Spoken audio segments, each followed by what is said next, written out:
शिवतनय वरिष्ठं सर्वकल्याणमूर्तिम् परशुकमलहस्ते शोभितं मोदकेन अरुणकुसुममालं व्यालबद्धोदरै च मम हृदयनिवासन् श्रीगणेशं नमामि श्रीगणेशं नमामि। गणपती वंदना झाल्यानंतर आता आपण त्या देवीलाही प्रार्थना करणार आहोत। माते तुझ्या चरणी आश्रय देसी आम्हा, तेणे ती नित्यमनी दृष्टी घडे प्रकामा। लागो तुझ्या भजनी हे मनसाच नित्य, याहून अन्य जगदंब नकांक्षी चित्त। सर्वस्व तूच मुचे जगदंब माते, आम्ही तुझे प्रिय शिशूच दुजेन नाते। वाटो कसाही गुणहीन सदा जनामी, तू माय एक करिसी मम चोदनामी। तू माय एक करिसी मम चोदनामी। श्री गणेशाय नमः। श्री सरस्वत्यै नमः। श्री मातृपितृभ्यां नमः। श्री कुलदेवताभ्यो नमः। श्री गुरुदेवेभ्यो नमो नमः। ओम श्री ललिता देव्यै नमो नमः। अथ श्री ललिता सहस्रनाम स्तोत्रम्। आतापर्यंत आपण ललिता सहस्रनाम स्तोत्रामधल्या साधारण 62 श्लोकापर्यंतचा अर्थ पूर्णपणे बघितलेला आहे आणि त्याच्या पुढच्या 63व्या श्लोकामधल्या फक्त 2च नामांचा अर्थ आपण बघितलेला होता। इथं ह्या 63व्या श्लोकामधली जी 2 नामं आहेत त्या 2 नावांचा जेव्हा आपण अभ्यास केला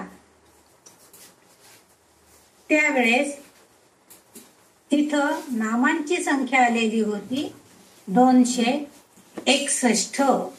261 नामांपर्यंत म्हणजे तिची जी नामावली आहे त्या नामावली मधल्या 261 नावांपर्यंत आपण अभ्यास केलेला होता।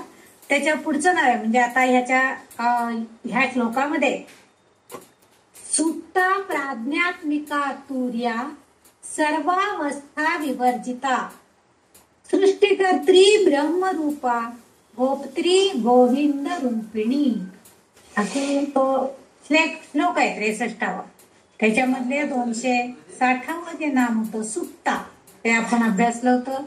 261 जे नाव आहे प्राज्ञात्मिका याही नामाचा अभ्यास आपण केलेला होता। याचाही अर्थ आपण जाणून घेतला होता। म्हणजे जागृती स्वप्न सुषुप्ती याच्या पलीकडील जी 4था अवस्था आहे ती म्हणजे तुर्यावस्था आणि त्या तुर्यावस्थेच्या बाबतीमधली ही जी 4थी अवस्था आहे हे तिचं 262 नंबरचं नाव आहे आणि ह्या 63व्या श्लोकामधलं 3रं नाव। 3ही अवस्था संपल्या जागृती सुषुप्ती निद्रावस्था की त्यानंतरचा 3ही अवस्था संपल्यावरचा 4था जो टप्पा आहे तो म्हणजे चैतन्याचा टप्पा आहे आणि त्यालाच आपण तुर्य अवस्था असं म्हणतो। आणि फक्त ध्यानाने म्हणजे आपण जेव्हा ध्यान धारणा करतो त्याने आपल्याला ही अवस्था गाठता येते। ह्या अवस्थेमध्ये आपोआपच आणि याला चेतना अवस्था म्हटलेलं आहे चैतन्य निर्माण होतं म्हणजेच आपल्या मनामध्ये आनंद निर्माण होतो म्हणून आनंदाचा टप्पा असंही या तुर्यावस्थेला म्हणायला हरकत नाही। म्हणजे ह्या टप्प्यात आनंदच आनंद असतो। तुर्यावस्थेमध्ये आपण अतिशय आनंदामध्ये, कारण चैतन्य लहरी आपल्या शरीरामध्ये सगळीकडे पसरत असतात. ही अनाकल्पनीय आणि अनिर्वाच्य आहे. म्हणजे ही जी तुर्यावस्था जी ही म्हणतो आपण, ही अवस्था जी आहे ही अनाकल्पनीय, म्हणजे आपण असं सांगू शकत नाही की ही अवस्था कशी आहे, पण ती अनुभवायची, अनुभूती आहे ती एक प्रकारची, ही ध्यानधारणेतनं आपल्याला येते. अनिर्वाच्य आहे, त्याच्याविषयी विशेष आपण सांगू पण शकत नाही, कारण आपण जेव्हा अनुभूती घेऊ तिची, की आपल्याला ध्यानावस्थेमध्ये ही अवस्था जेव्हा प्राप्त होईल तेव्हा आपोआपच आपल्या मनामध्ये अनेकविध संवेदना धारणा केल्या जातात. आणि ह्या संवेदना मिळण्यासाठी आपल्याला ललिता देवीची कृपा प्राप्त करून घ्यायची आहे. आणि तो मार्ग आपल्याला फक्त ही ललिता देवीच देते. म्हणजे जेव्हा आपण ध्यानावस्थेमध्ये जाणार असतो, त्या ध्यानावस्थेमध्ये असताना आपल्याला हिची कृपा दृष्टी लाभली ललितांबिकेची, तरच आपल्याला ह्या संवेदना, ही तुर्यावस्था प्राप्त करता येते. आणि ललितेच्या कृपेनच हा मार्ग मोकळा होणार असतो.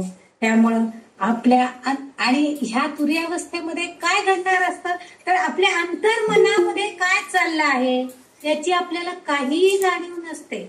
पण जेव्हा आपल्याला ही अवस्था प्राप्त होईल हिच्या कृपेनं, त्यावेळेस मात्र आपल्याला मुक्तीचा मार्ग मिळणार आहे. आणि मुक्तीचा मार्ग सापडतो आहे का काय, आपलं शरीर अस्तित्वात आहे, परंतु आपल्याला ती चैतन्य शक्ती आहे मुक्ती देणारी, ही आपल्या शरीरावर कार्यरत होत असते. म्हणजे शरीराचं शुद्धीकरण होतं आणि ही चेतना शक्ती पूर्णपणे त्या शरीराला नियंत्रित करते. म्हणजेच आपल्या शरीरामध्ये शिव आणि शक्ती हे दोन्हीही एकरूपपणे कार्य करीत असतात. आणि आपल्याला अंतिम साक्षात्काराचे प्रगटीकरण होतं, अंतिम साक्षात्काराची इच्छाही उत्पन्न होते. आणि त्याला ही आपली ललिता देवी सहाय्य करते. म्हणून हिला तिथं हे तिचं जे नाव आहे तुर्या, हे अगदी सार्थ आहे. कारण या अवस्थेमध्ये पोहोचण्यासाठी केवळ आणि केवळ तिचीच कृपा दृष्टी आपल्याला लाभली पाहिजे. आणि त्यामुळे तिलाच तेच नाव दिलेलं आहे वाग्देवीने. त्याच्या पुढचं जे नाव आहे ते आहे 263 नंबरचं नाम सर्वावस्था विवर्जिता. इथं सर्व अवस्था आणि विवर्जिता असे 3 भाग आहेत त्याच्यात. म्हणजे या आधीच्या नामामध्ये, म्हणजे आपण ह्याच्या आधी जी नावं बघितली 2, प्राज्ञात्मिका, सुप्ता आणि तुर्या, या तिन्ही सगळ्या अवस्था ज्या बघितल्या आहेत, सर्व अवस्था म्हणजे आपल्या ज्या पहिल्या 4ही अवस्था आपण तुर्यावस्थेपर्यंत आपण पोहोचलोय. आणि ह्या अवस्थांच्या या आधीच्या नामांमध्ये या अवस्थांची पूर्णपणे आपण माहिती करून घेतलेली आहे. आणि त्याच्याही पलीकडं आता ह्या 4ही अवस्था पूर्ण झाल्या, तुर्या अवस्था सुद्धा आपण पार केलेली आहे. आणि इथं पलीकडं जे सगळं ब्रह्मस्वरूप आहे, म्हणजे तेथे प्रत्यक्ष शिव आणि शक्ती अंतर्भूत आहे. जे योगी लोक असतात, ते योगी साधक 4ही अवस्था प्राप्त करून, म्हणजे याच्याही पलीकडे जाऊन ते सदैव परम चैतन्याने परिपूर्ण असतात. म्हणजेच ते शुद्ध अध्यात्म प्रसादयुक्त आहेत असं ओळखलं जातं. आणि ह्या अवस्थेमध्ये ज्ञान हे सत्यानं भरलेलं असतं. सर्व अवस्था विवर्जिता म्हणजे सगळ्या अवस्था पार करून अवर्जित अवस्थेमध्ये, ज्या पलीकडच्या अवस्थेमध्ये आपण जेव्हा जातोय तेव्हा साधकाच्या मनामध्ये अहंकार नसलेला टप्पा असतो. त्याच्या पलीकडं काहीही नाही आहे. म्हणजे भक्त किंवा साधक हा अहंकार विरहित होतो. तरल चैतन्याने तो संपूर्णपणे भारावून जातो. आणि हीच स्थिती ललिता अंबिकाची सर्वोच्च स्थिती आहे. आणि ती आपल्याला म्हणजे साधकांना प्रदान करण्याचं कार्य आहे. म्हणजे शिव आणि शक्ती इथंही तेच आहे की एकत्रितपणे ते कार्य करतात. आणि ह्या च्या गोष्टी संयोगाने त्यांची निर्मिती होते आणि त्यामुळं आपल्याला हे सगळं माहिती होतं की सगळ्या अवस्थां पार करून गेलो तरच आपल्याला या ब्रह्मस्वरूपाची जाणीव होते. म्हणून याला इथं तिचं नाव सर्वावस्था विवर्जिता, सगळ्या अवस्था पार करून गेलेली असा तिचं नाम अभिप्रेत झालेलं आहे. आता पुढील नामामध्ये आपण जे पाहणार आहोत ते म्हणजे सृष्टीची निर्मितीचा पैलू आपल्याला तिच्या पुढच्या नावामध्ये दिसतोय. पुढचं जे तिचं नाव आहे 264 नंबरचं नाम सृष्टीकर्त्री. नावामध्ये सृष्टीकर्त्री, सृष्टीचे निर्मिती करणारी हा तिच्या पैलूचा उल्लेख आहे. म्हणजेच काय तर या नामामध्ये तिच्या सृजनात्मक गुणाचा पैलू आपल्याला बघायला मिळतो, त्याचा उल्लेख आहे. सृष्टीकर्ता म्हणजे सृष्टीची निर्मिती करणं हा एक तिचा गुण आहे, हा तिचा एक पैलू आपल्याला याच्यामध्ये बघायला मिळतं. आता याच्या पुढची जी 10 नामं आहेत, 10 हिच्या पुढची 10 264 पासून 274 नावांपर्यंत पुढील 10 नावं तिच्या कृती करण्याचं वर्णन केलेलं आहे. आता पुढची जी तिची नावं आपण बघणार आहोत ते ती कृती कशी करते. आतापर्यंत आपण तिचं नामाचं वर्णन केलेलं होतं, आता आपल्याला ती प्रत्यक्ष कार्य कसं करते, तिच्याकडनं कशा कृती घडतायत हे आपल्याला आता बघायचं या पुढच्या नावांमध्ये. आणि त्याचं वर्णन करण्याचं काम ह्या पुढच्या नामामध्ये आहे. वाग्देवींनी या जेव्हा सहस्रनामाची रचना केलेली आहे तर तेव्हा पहिल्यांदा ती ब्रह्मस्वरूप सगुण आणि निर्गुण रूपात आहे आणि तिच्या प्रत्येक पैलूवर त्यांनी वर्णन करून ती नावं तिची दाखवलेली आहेत, सांगितलेली आहेत आपल्याला. येथे सहस्रनामातील सर्व नावांचा अर्थ जर आपण समजून घेतला तर उपनिषद जाणून घेतल्यासारखं आहे. असं म्हणजे जसं आपण भगवद्गीता जाणून घेऊन वेदांचा अभ्यास केल्यासारखं आहे असं म्हणतात, तसंच इथं सुद्धा या सहस्रनामांचा अर्थ जर आपण जाणून घेतला तर आपण उपनिषदच जाणून घेतली आहेत की काय असा अर्थ अभिप्रेत होतो. इथं ही वेदांचा अभ्यास केल्यासारखा होतो आणि साक्षात्काराचा खजिनाच जवळ आपल्याला प्राप्त होतो. आता ब्रह्म्याने विश्व निर्माण केले. खरं तर आपल्याला माहितीये ब्रह्मा विष्णू महेशापैकी ब्रह्मा हा विश्वनिर्मितीच्या कार्यामध्ये प्रमुख आहे.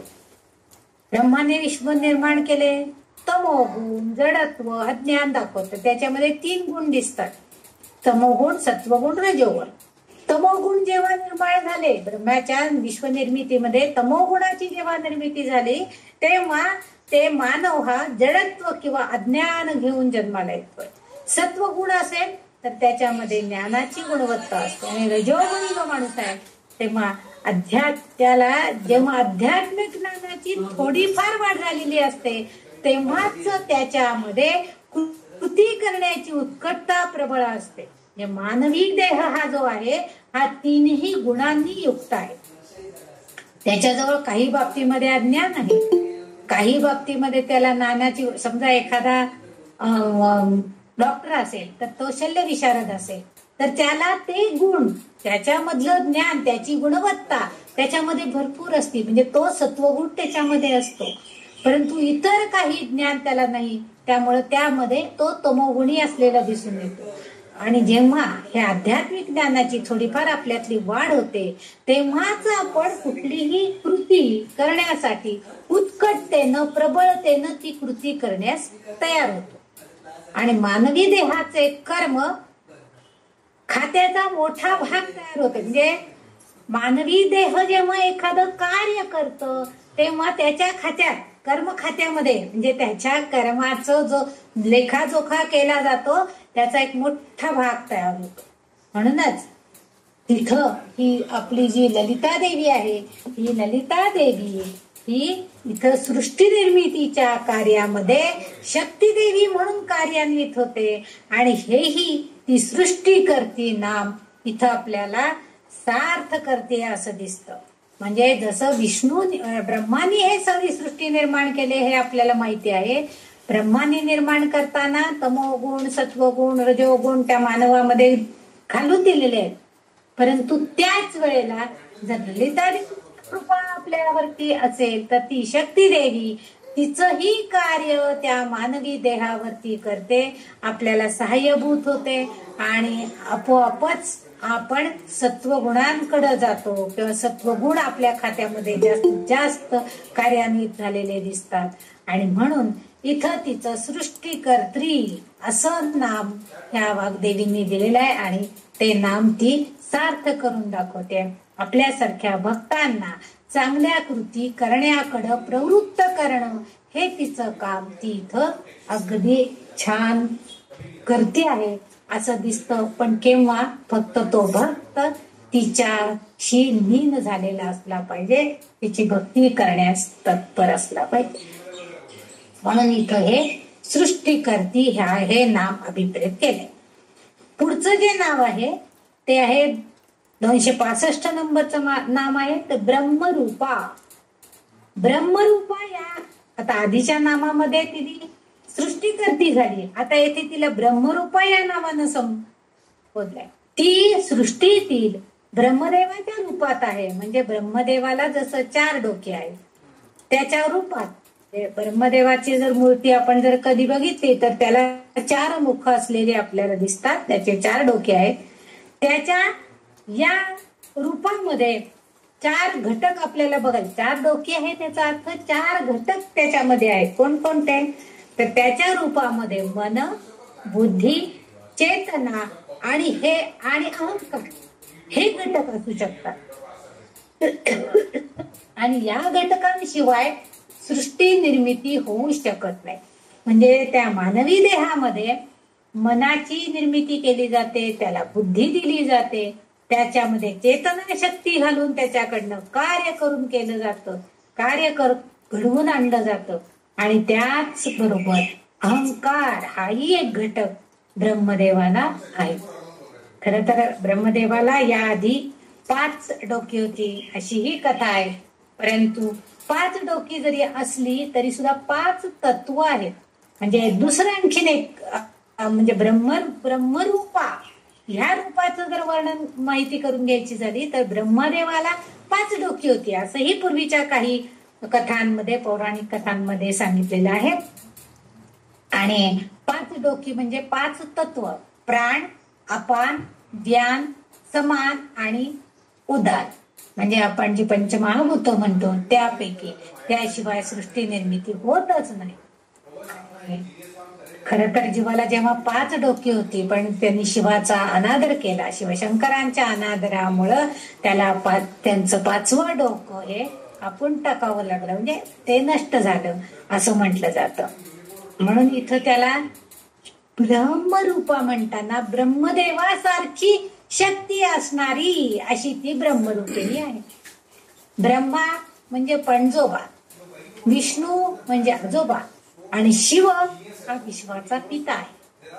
म्हणजे शिवाचं इथं जे अर्धनारी नटेश्वर स्वरूप आहे ते शिवशक्ती ऐक्य होते. आणि शिवानं प्रकृतीशी म्हणजे शिवानं शक्तीशी संवाद साधला की आपोआपच सर्जनशील अशा आत्म्याचं उद्घटन होतं. म्हणजे त्याच्याकडनं सृजनशीलता घडते, कार्य होतं. आणि म्हणून इथं ती ब्रह्मरूप म्हणजे जसा ब्रह्मदेव हा सृष्टीची निर्मिती करतो तसंच ही ब्रह्मरूपा असणारी माझी जगदंबिका ही ललितांबिका करते.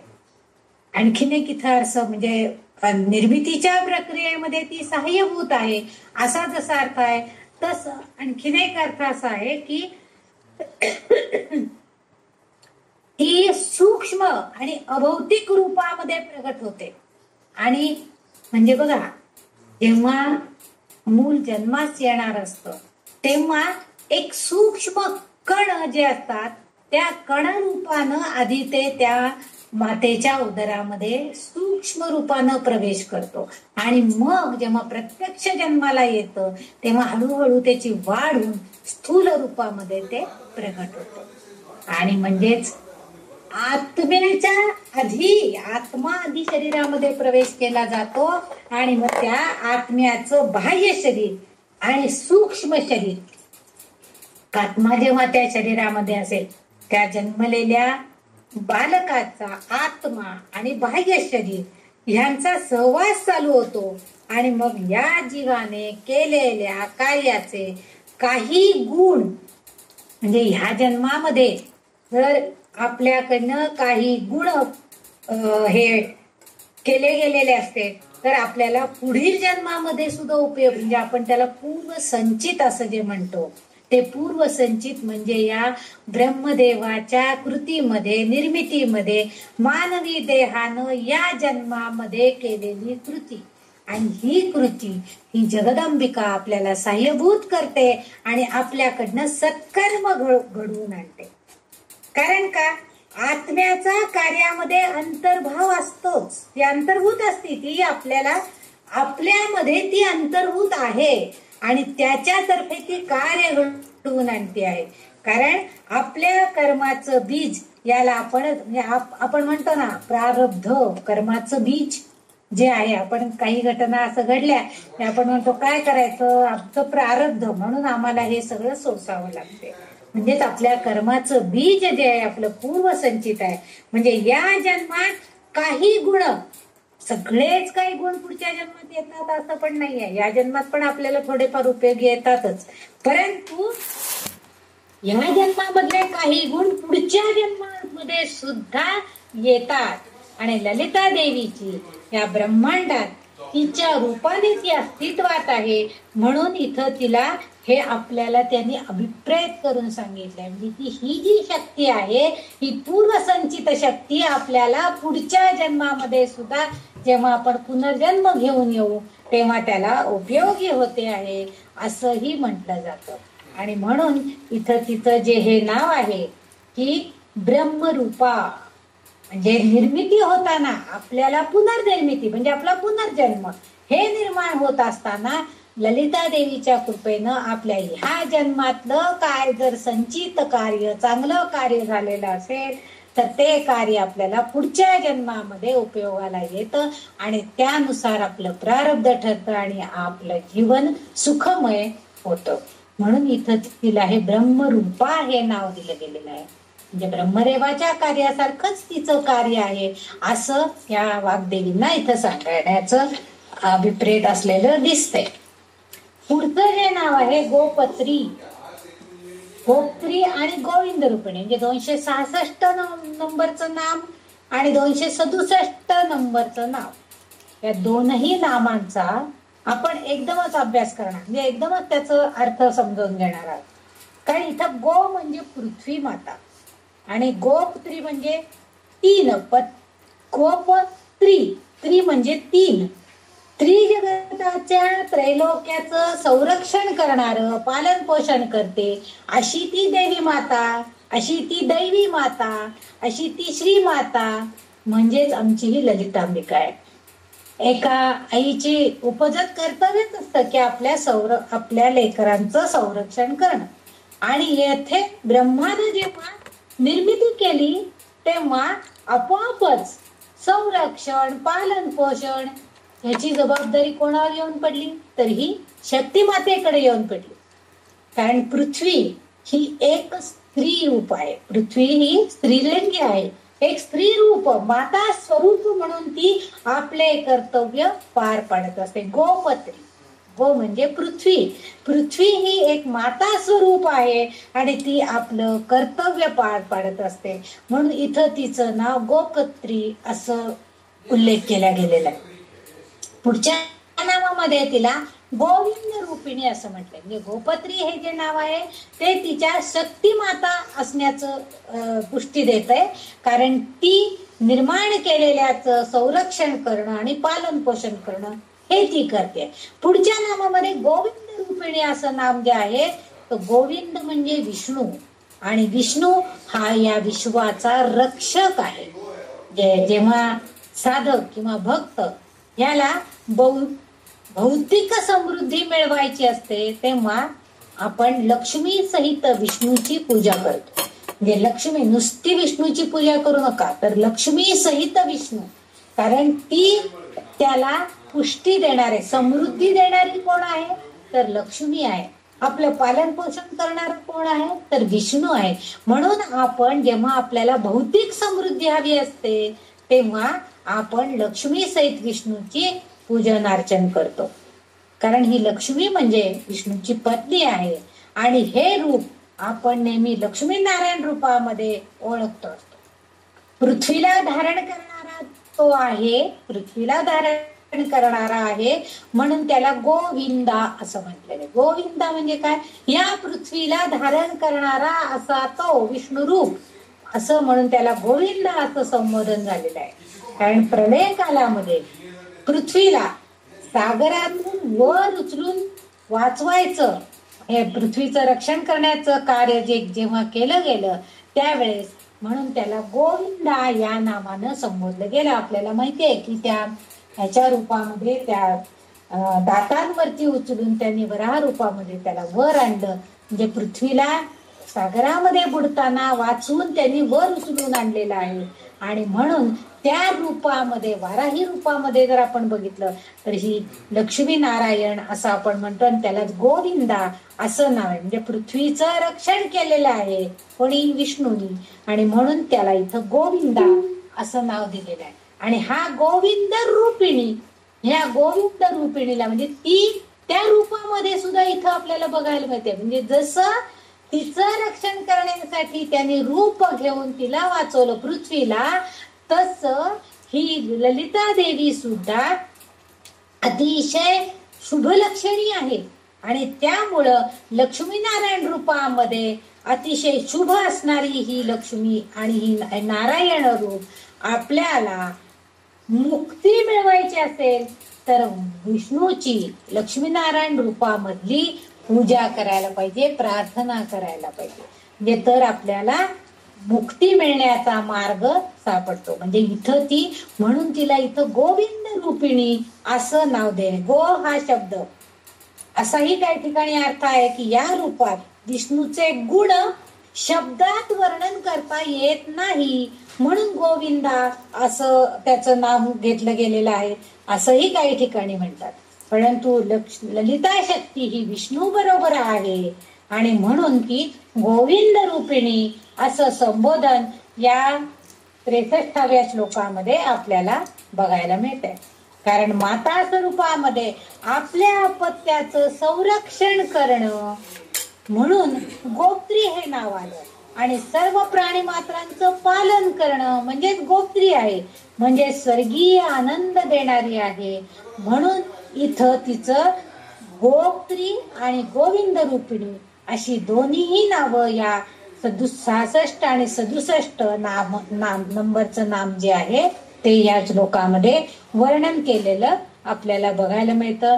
कारण सृष्टी निर्माण करणाऱ्या ब्रह्मदेवाच्या रूपामध्ये ही आपली ललितांबिका आहे आणि ती आपल्या अपत्यासारखं आपल्या सगळ्या साधकांचं पालकांचं संरक्षण करते आणि म्हणून तिला इथं गोप्त्री असं नाव सुद्धा पडलेलं आहे किंवा देण्यात आलेलं आहे आणि त्यामुळे आपापच स्वर्गीय आनंद प्राप्त होतो. इथं 63वा श्लोक संपतोय आणि 64व्या श्लोकामध्ये तो श्लोक असा आहे. संहारिणी रुद्र रूपा तिरोधान करीश्वरी सदा शिवानुग्रहदा पंचकृत्य परायणा. संहारिणी बघा म्हणजे संहार घडवून आणणारी, विनाशाला कारणीभूत असणारी अशी ती का ठरते. इथं मी मागच्या एका श्लोकामध्ये सांगितलं होतं विनाश आणि विघटन हे दोन वेगवेगळे शब्द आहेत. विनाश म्हणजे जेव्हा पुनर्जन्म होतो, आत्मा पुन्हा दुसऱ्या शरीरामध्ये प्रवेश करतो तेव्हा त्याला विनाश म्हणतात. आणि विघटन जे आहे हा त्यातला फरक आहे की विघटन म्हणजे संपूर्णपणे सगळ्याचं विघटन होऊन जातं, त्या जीवाला मृत्यू येतो, मुक्ती मिळते असं होतं तेव्हा त्याला विघटन असं म्हणतो. प्रलय काल जो आहे त्याला म्हणजे विश्व स्वतःला विरघळून स्वतःला मध्ये सगळ्यांना विरघळून घेतो प्रलयकाली आणि म्हणून त्याला विघटन असं म्हणतात. म्हणजे एका जीवाचा मृत्यू किंवा देहाचा नाश होऊ शकतो मृत्यू होतो, पण आत्मा मात्र एका देहातून दुसऱ्या देहात जातो. पण जेव्हा विघटन होतं तेव्हा मात्र ब्रह्माची सर्वोच्च प्रक्रिया जी आहे की ज्यामध्ये तो संपूर्ण विश्वाला विरघळवून टाकतो, संपूर्ण विश्व स्वतःमध्ये विलीन करून घेतो, म्हणजेच तो प्रलय काळ असतो. आणि इथं आपल्याला असं दिसतंय की विश्वासी आणि इथं त्यावेळेस ही ललिता शक्ती जी आहे ती तिथं असती आणि तिथं ती प्रशासन करती असणारी ललिता देवी स्थूल देहाच्या रूपाला, स्थूल देहानं मृत्यूला सूचित करते. इथं जी ललिता देवी आपल्याला विनाश रूपिणी संहारिणी रूपाने आपल्याला जेव्हा दिसते तेव्हा ती स्थूल रूपानं देहाच्या म्हणजे देहाला जेव्हा स्थूल देहाला मृत्यू येतो त्यावेळेस तिचा उल्लेख संहारिणी या नावानं केलेला आहे. म्हणजे का तर जेव्हा काही वाईट गोष्टी घडणार असतात त्यावेळेस आपोआप प्रलय व्हायला पाहिजे, ते नष्ट व्हायला पाहिजे आणि म्हणून इथं तिचा उल्लेख संहारिणी असा केलेला आहे. पण इथं ती सूक्ष्म रूपानं तिथं असती, पण स्थूल रूपानं ती काय करते, ती सूक्ष्म रूपात असती पण स्थूल देहातला मात्र मृत्यू इथला कारणीभूत होते आणि म्हणून इथं तिचं नाव संहारिणी असं पडलंय. म्हणजे तिचं अतिशय सूक्ष्म रूप त्या देहाला मृत्यू घडवून आणण्यासाठी कार्यान्वित होतं, म्हणून तिला इथं संहारिणी विनाश घडवून आणण्यासाठी आणणारी असं नाव देण्यात आलेलं आहे. पुढचं जो तिचं नाव आहे ते आहे रुद्र रूपा. तिच्या नामामध्ये उल्लेखलेली संहारिणी म्हणजे काय तर जीवाला मृत्यू देण्यासाठी कारणीभूत होणारी आहे. आणि रुद्र रूपामध्ये जेव्हा ती असते तेव्हा ती वैयक्तिक जीवन मृत्यूस कारण बनते. म्हणजे जेव्हा जीवाच्या कोणताही जीव असला तरी त्याच्या मृत्यूला कारणीभूत होती तेव्हा ती संहारिणी रूपामध्ये असते. आणि रुद्र रूपामध्ये जेव्हा ते असते तेव्हा ती वैयक्तिक जीवन मृत्यूस कारण असते, तेव्हा ही ती रुद्र स्वरूप ओळखली जाते. कारण रुद्र म्हणजे मृत्यूचा स्वामी आहे. मृत्यूचा स्वामी रुद्र म्हणजे शिवशंकर असाही उल्लेख काही ठिकाणी केला जातोय.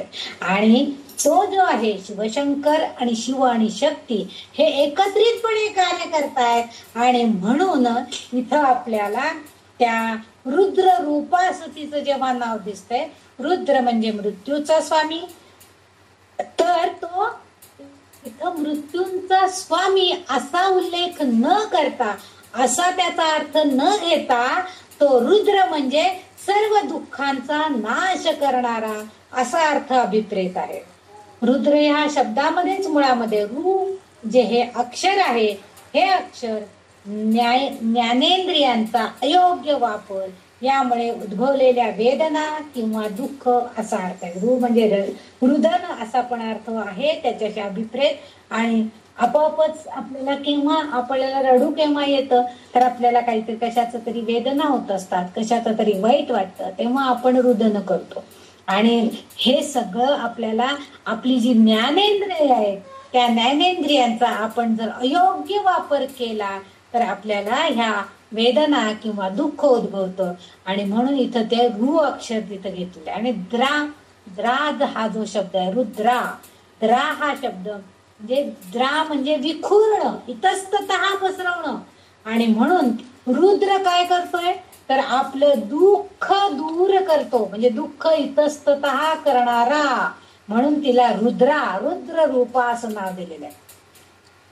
खरं तर रुद्र या शब्दाचा शाब्दिक अर्थ रडत फिरणे, इकडं तिकडं रडत फिरायचं. म्हणजे आपण म्हणतो ना की काय बाई सारखं रडतच असतात, काहीतरी तक्रारच सांगत असतात.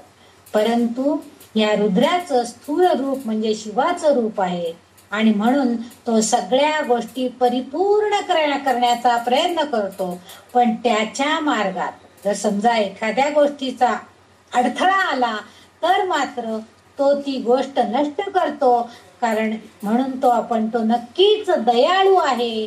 म्हणजे रुद्रावतार जो आहे तो शिवाचा अवतार समजला जातो.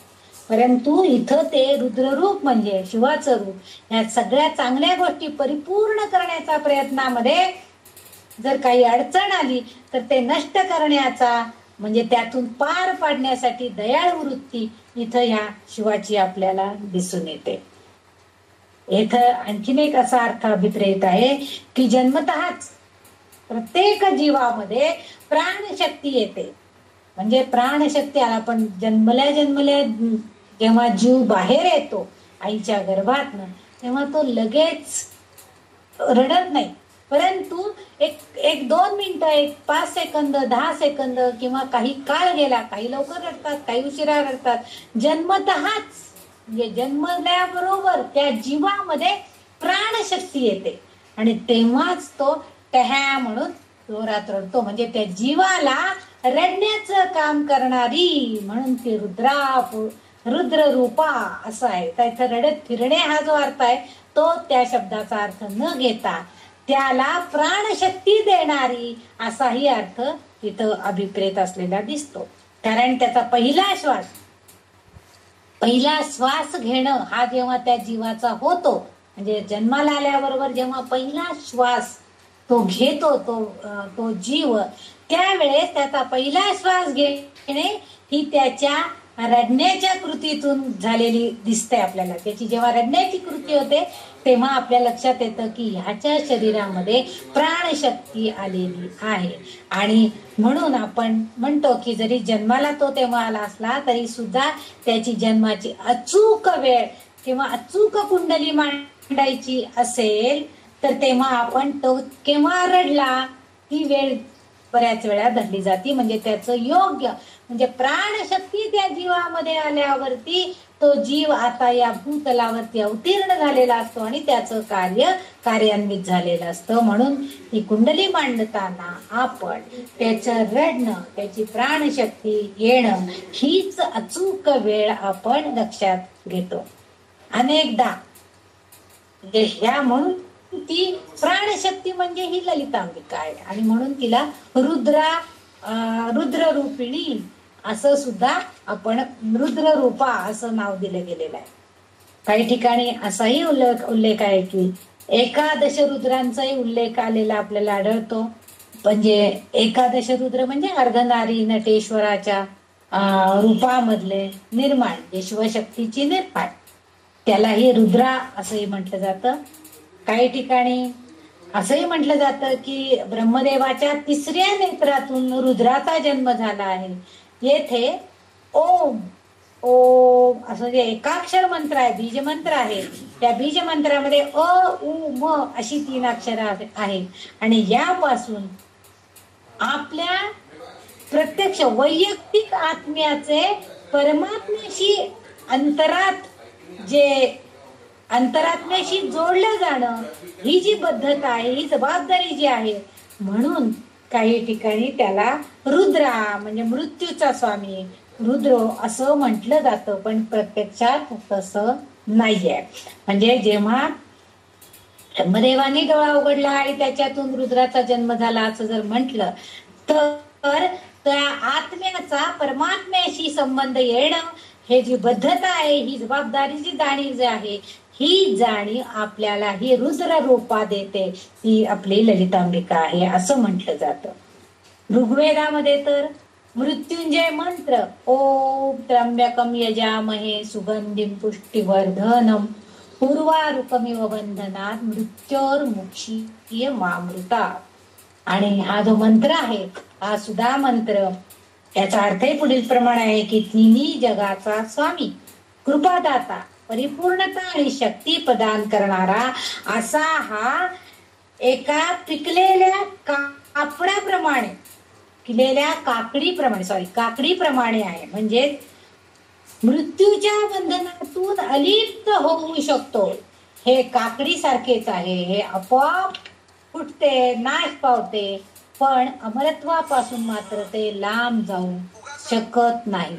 येथे काकडीची तुलना आत्म्याशी केलेला आहे आणि हा मंत्र जो आहे म्हणून आपण हा मंत्र अकाली मृत्यू आला तर त्यावेळेस अकाली मृत्यू टाळण्यासाठी ह्या मंत्राचा आपण जप करतो.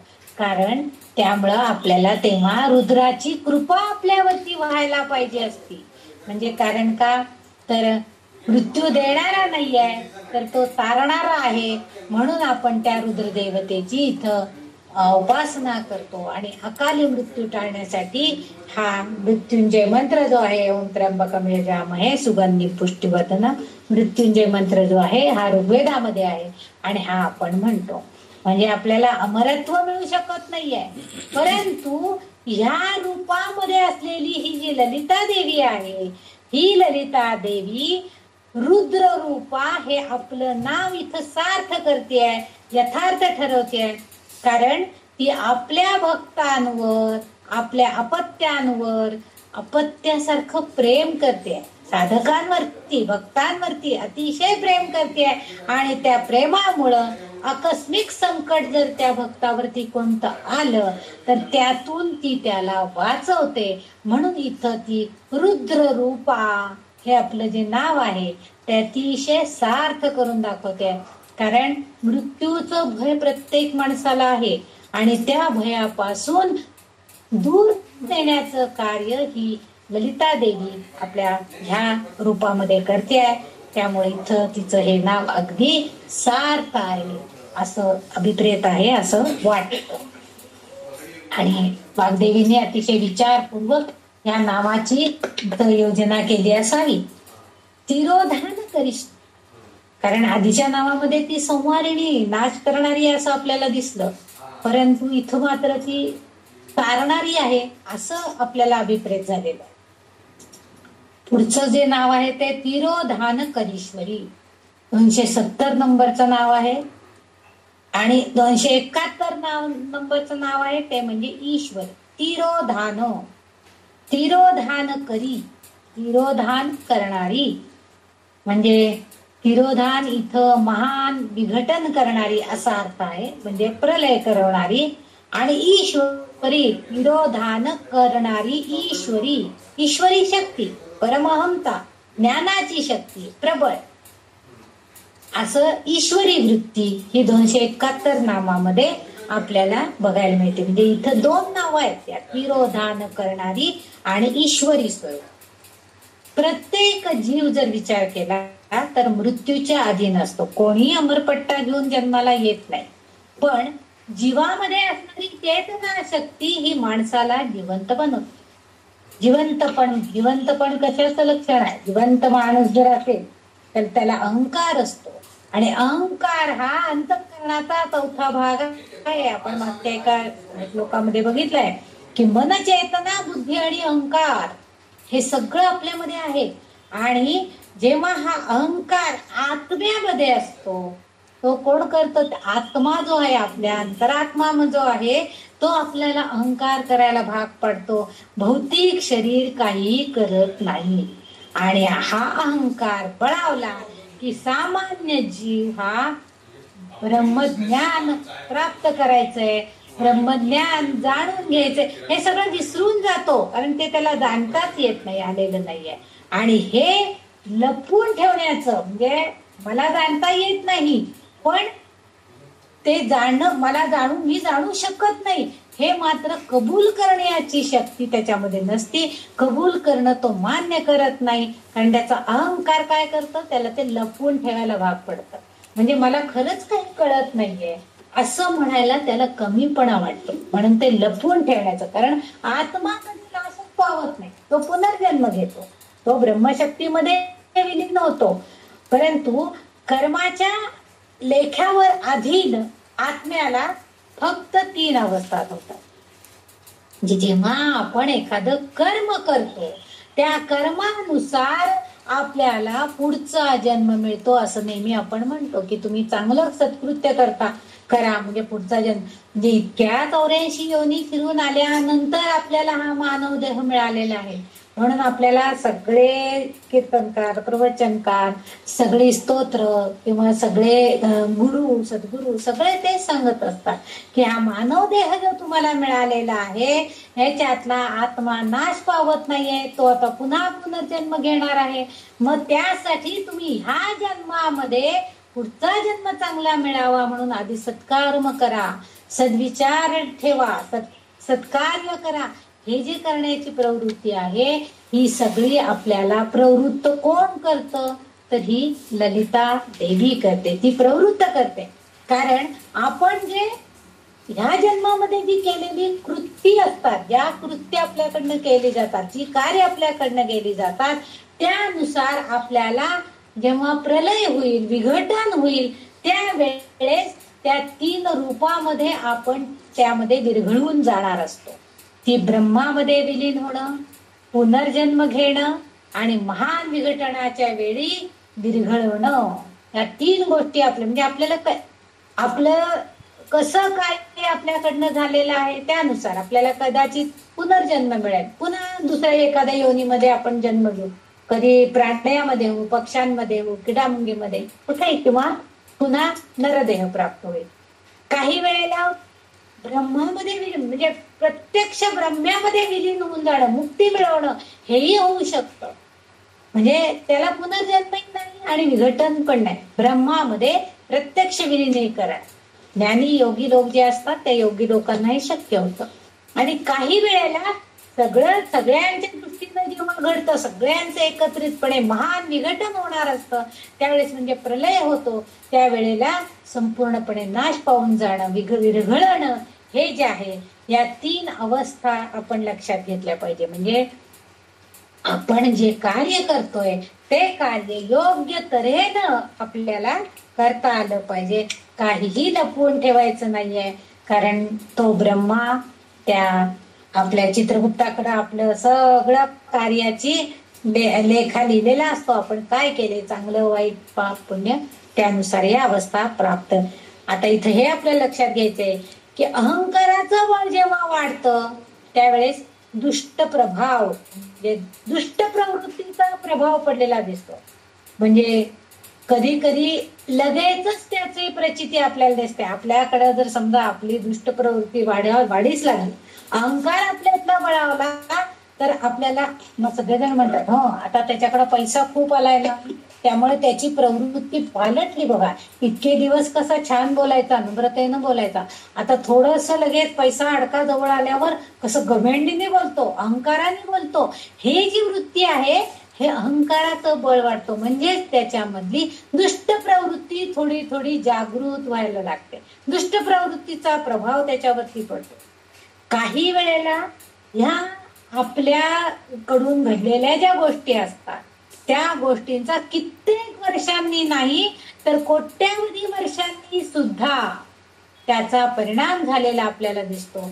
जेव्हा आपल्याला विघटन होतं, विरघळतं आपण सगळं, म्हणजे प्रलयामध्ये जेव्हा जातो तेव्हा सुद्धा ही ललिता देवी तिथं साक्षिणी रूपानं असते विरघळलेल्या स्थितीमध्ये. म्हणजे प्रलयाच्या वेळेला ती साक्षी असते आणि म्हणून तिला माहिती असतं की आता विघटन होणार आहे, विरघळणार आहे, सर्व पृथ्वीचा नाश आहे, हे तिला माहिती असतं. आणि हे ती माहिती असून देखील ती लपवून ठेवतं सगळं.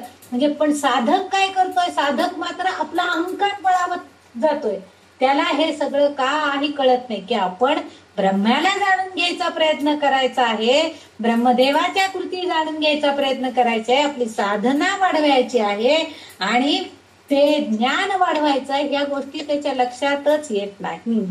आणि साधक जेव्हा हे ब्रह्मज्ञान प्राप्त करू शकत नाही, भक्ताला ते जेव्हा काही कळत नाही, म्हणजे कसं करायचं हे त्याला माहितीच नसतं, आणि म्हणून इथं तिरोधान करणारी म्हणजे हे सगळं लपवून ठेवते. म्हणजे ती सांगत नाही आपल्याला, ती सांगती कशी तर भक्तांनी भक्ती करावी एवढंच सांगते, पण ते ज्ञान अहंकार वाढल्यामुळं आपोआप लुप्त होतं, लपलं जातं आणि तिथं तिला त्या भक्ताला साधकाला कळत नाही. आणि म्हणून तिरोधान करणारी, असं तिरोधान करीश्वरी असं तिचा उल्लेख इथं गेलेला आहे. श्रीदेवीचा उल्लेख असा करण्यात आलेला आहे. वाग्देवी म्हणतायत की भक्ताला जरी कळत नसलं तरी त्या साधकाला जरी कळत नाही की आपण काय करणार आहोत, कसं करायला पाहिजे, आणि हे तिने आधी सांगितलेलं असतं की ब्रह्मज्ञान प्राप्त करून घे, पण ते जाणण्याची ताकद अहंकारामुळे ते झाकळून जातं, लपवून जातं. आणि म्हणून इथं तिचं नाव तिरोधान करीश्वरी असं पडलेलं आहे. पुढचं जे नाव आहे त्याच्यामधला दुसरा भाग म्हणजे तिरोधान म्हणजे लपणं लपविणारी. आणि इथं ईश्वरी पुढचं नाव होती त्याच्यामध्ये आहे ईश्वरी. इथं श्रीमाता श्रीदेवी ही तिरोधान कृती करते म्हणजे काय तर ईश्वरी हे तत्व आहे.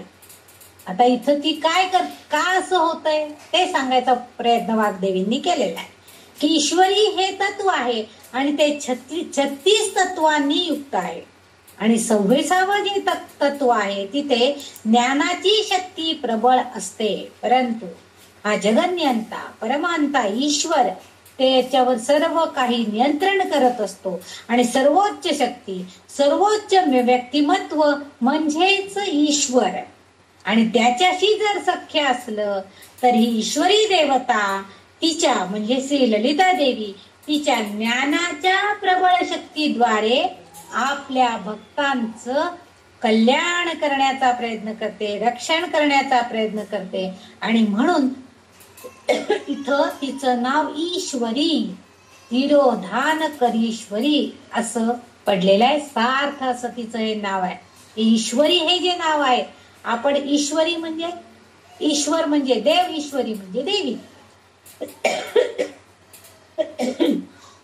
असं आपल्याला अभिप्रेत आहे. परंतु इथं अलीकडचं जे नाव आहे तिरोधान करीश्वरी म्हणजे तिरोधान करणारे तिने ब्रह्मज्ञान जाणून घ्या हे सांगण्याचा प्रयत्न केलेला असतो. पण अहंकारामुळं तो साधक तो भक्त हे जाणूच शकत नाही. आणि म्हणून इथं जेव्हा ज्ञानाची शक्ती प्रबळ होईल सर्व काही नियंत्रण तिच्या हातामध्ये आहे ललिता देवीच्या. आणि म्हणून त्या सर्वोच्च शक्तीच्या सर्वोच्च व्यक्तिमत्व असलेल्या त्या ईश्वरी शक्तीशी जेव्हा तो साधक सख्य करेल आपोआपच ती ललिता देवी आपल्या ज्ञानाच्या प्रबळ शक्तीनं भक्तांचं कल्याण करण्याचा प्रयत्न करते आहे, त्यांचं रक्षण करते आहे. म्हणून तिला हे तिरोधान करीश्वरी असं नाम देण्यात आलेलं आहे. पुढचं जे नाव आहे ते आहे सदाशिवानुग्रहदा. आता इथे म्हणजे सदाशिवा हे 272 नंबरचं नाव आहे आणि त्याच्या पुढचं अनुग्रहदा असं हे 73 नंबरचं नाव आहे. सदा म्हणजे काय तर सदा सदैव नेहमी आणि शिव इथं शिव म्हणजे शुभ असा अर्थ आहे, चांगलं असणार. ब्रह्माचं हे सदाशिव रूप हे सर्वात शुभ स्वरूप मानलं गेलं आहे. आणि ही श्रीदेवी जी आहे ही ललिता देवी जी आहे ती त्या स्वरूपामध्ये आहे असं म्हटलं जातं. या स्वरूपात ती असताना त्या भक्तांना साधकांना इच्छाशक्ती तिच्याकडे प्रधान गुण आहे. आणि या अवस्थेत ती सार्वत्रिक म्हणजे सगळ्या भक्तांच्या सगळ्या मानवामध्ये सगळ्या भक्तांमध्ये साधकांमध्ये आपोआप हळूहळू चेतना शक्ती कार्यान्वित करायला सुरू करते. आणि ही इच्छाशक्ती जेव्हा प्रबळ होते जेव्हा ती इच्छा वाढीस लागते त्यावेळेस विश्वाच्या पुनर्निर्मितीचा करण्याचा हेतू ती स्वतःला बाळगते.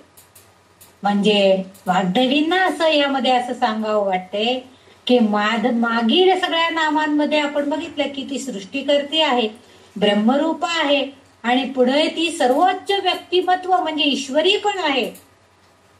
आणि आता अशा प्रकारे तिच्या स्वरूपाचा उल्लेख केल्यावर आता त्या सांगतायत की या सदाशिवा या स्वरूपामध्ये प्रलयकाली अशी जी सृष्टी आहे सुप्त असलेली अशी जी पृथ्वी आहे ती पुन्हा अणुरेणूच्या रूपामध्ये उत्पन्न करून सृष्टी क्रम चालू करण्याचं काम ही ललिता देवी करणार आहे. आणि इथं ती कृपाळू बनते म्हणजे विश्व निर्मितीचा आशीर्वाद देणं म्हणजेच आता पुढचं म्हणजे चालू करते यासाठी तिला ती कृपाळू आहे असं म्हटलं जातं. आता पुढचं जे नाव आहे ते आहे अनुग्रहदा. अनुग्रह म्हणजे आशीर्वाद, कृपा आशीर्वाद, बढती देणारी आणखीन वाढवून देणारी. त्या नावाला जोडून सदाशिवा या नावाला जोडून ती अतिशय कृपाळू आहे, विश्वनिर्मिती करणारी आहे आणि विश्वनिर्मितीचा आशीर्वादासाठी ती अनुग्रह देते, ती कृती करते, आशीर्वाद देते. म्हणून आपण एका नामामध्ये मागच्या बघितलं होतं की प्रलयकाली विश्वविलिनीकरण विघटन झाले, काहीही अस्तित्वात राहिलं नाही, तेव्हा हिरण्यगर्भ किंवा सोन्याचा अंड त्याच्यामध्ये आत हा जीव अंतर्भूत झाला होता, म्हणजे तिथं तो जीव राहिला होता. आणि ते सोन्याच्या अंड्याच्या अंतर्गत असणारा जो जीव आहे तो जीव तेव्हा जेव्हा त्याला आशीर्वाद मिळतो, अनुग्रह मिळतो या ललिता देवीचा, त्यावेळेस अनुग्रहात्मक कृती होऊन ही परात्पर शक्ती माता म्हणजे इथे ती संपन्न होते आणि करुणेने संपन्न होते. म्हणजे ती दयाळू आहे, कृपाळू आहे असं तिचं स्वरूप आपल्याला बघायला मिळतं. आणि म्हणून येथे सदाशिवा सदैव शुभरूपात असणारी अशी ती असा उल्लेख तिचा केलेला आहे. म्हणजे ती आशीर्वादात्मक असं पुन्हा विश्वनिर्मितीचं कार्य करण्याला प्रवृत्त करते, अनुग्रह देते, आशीर्वाद देते आहे. म्हणून तिची ही शक्ती माता परात्पर शक्ती अशी ही माता आहे आणि म्हणून तिचं हे रूप आपल्याला इथं बघायला मिळतं. म्हणून ती सदैव शुभ रूपात आहे. निर्मिती करणं बघा, माते म्हणजे मातृ अवस्था आहे. म्हणजे जर एखादी भगिनीला जर एखादं मूल वगैरे नसेल तर तिला थोडस वेगळ्या नजरेनं बघण्याची प्रवृत्ती आहे. म्हणजे मातृत्व ही जी एक संकल्पना आहे ही सगळ्यात मोठी संकल्पना आहे आणि त्या मातृत्वाबरोबर येणारी करुणा, दया, त्या आपल्या लेकरावर असणार अनुग्रह म्हणजे आशीर्वाद हे सगळं त्याच्याबरोबर येतं. आणि म्हणून इथं ह्या परमशक्तीचं, या ललितांबिकेचं हे रूप आपल्याला बघायला मिळते की ती एक परमशक्ती असणारी माता आहे हे आपण इथं या नामामध्ये बघतोय. आणि म्हणून ती अनुग्रहदा आहे, आशीर्वाद देणारी आहे, आपल्या भक्तांवरती सदैव कृपा करणारी आहे. म्हणून ती माता म्हणजे एक मातृदेवता, एक मातृत्व असणारी ही शक्ती ही सदैव शुभरूपातच आहे असं आपल्याला बघायला मिळतं. त्या मातेचा सन्मान नेहमीच केला जातो. आपण म्हणतो ना की घरामध्ये असणाऱ्या स्त्रिया ज्या ज्या स्वरूपामध्ये आहेत त्या एक एक देवी स्वरूप आहेत आणि त्यामुळं त्या स्त्री शक्तीचा नेहमी सन्मान करा.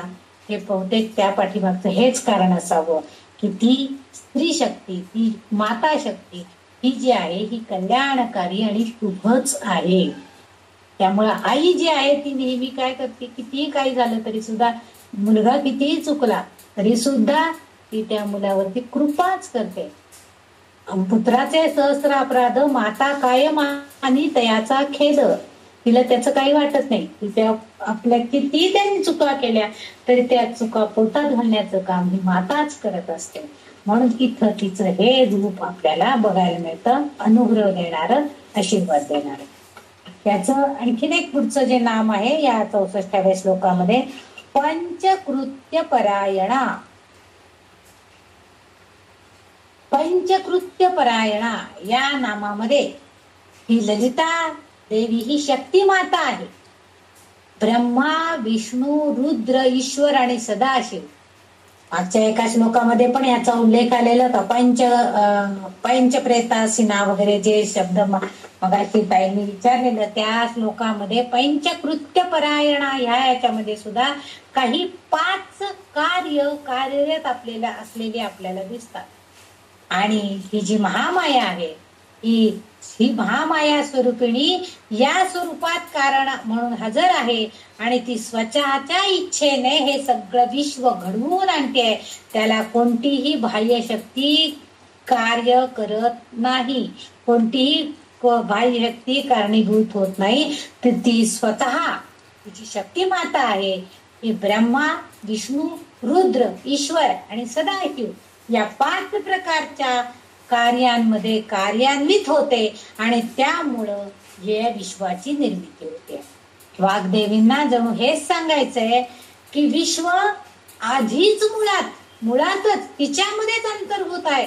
म्हणजे या ललिता देवीमध्ये हे विश्व आधीच अंतर्भूत आहे आणि तिने स्पष्ट स्वरूपात घडवून आणते. आणि ती जेव्हा स्पष्ट म्हणजे अदृश्य रूपामध्ये तिच्यामध्ये ते आहे आणि स्पष्ट रूपामध्ये जेव्हा ते आपल्याला दिसतं तेव्हा ती प्रगट करते. आणि येथे इथं म्हणून हा जो कृत्य हा शब्द आलेला आहे जो वापरलेला आहे त्याचा अर्थ कृत्य म्हणजे केलं जाणं, कृती करणं अशा अर्थानं आहे.